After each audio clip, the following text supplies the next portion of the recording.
Aujourd'hui dans 3D Jump Ace, nous allons montrer comment réaliser facilement des vues éclatées afin de pouvoir illustrer des ensembles mécaniques plus facilement en décomposant un certain nombre de pièces qui sont normalement assemblées entre elles. Mais avant de commencer, je voulais faire un petit rappel sur l'usage des tags dans 3D Jump Ace. Les tags qui vont permettre d'identifier une ou plusieurs pièces et puis ensuite de les manipuler ensemble plus aisément.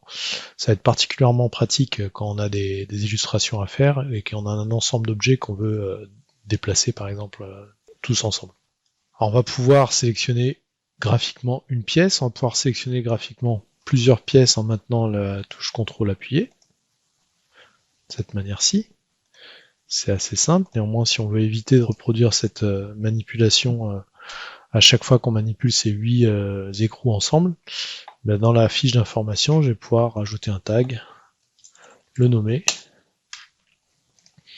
et ainsi, je vais pouvoir facilement revenir, soit ici, soit vers les données applicatives dans la product structure. Ils vont être enregistrés tout en bas de la vue arborescente dans les données applicatives, et on va pouvoir les retrouver et les sélectionner de cette manière.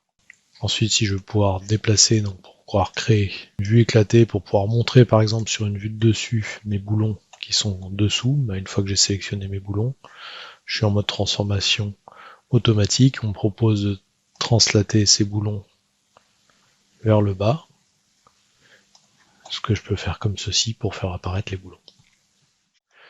De la même manière, je vais pouvoir par exemple sélectionner toutes mes vis qui sont ici. Je vais même pouvoir le faire par la recherche.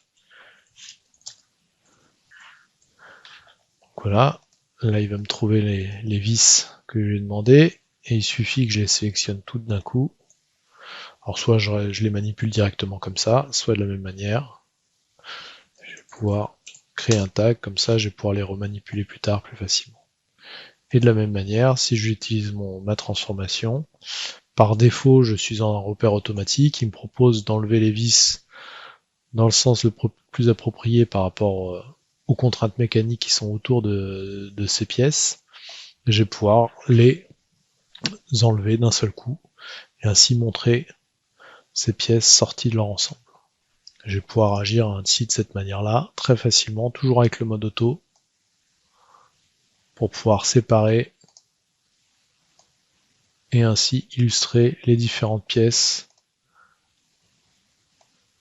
de mon ensemble mécanique. Voilà. Une autre manière de faire, si je reviens à mes positions originales des objets avec le Transformation History, une autre manière de faire, ça va être uniquement de jouer sur la mise en page 2D finalement de l'illustration qu'on souhaite composer, et donc de plus du tout jouer avec de déplacement dans l'espace. À ce moment-là, je vais aller changer le mode de repère pour prendre un mode de repère view. De cette manière, quand je vais sélectionner un objet, on va plus me proposer de manipuler l'objet dans l'espace, mais uniquement de le déplacer de façon à ce que cet objet soit visuellement mis de façon indépendante du reste de la vue.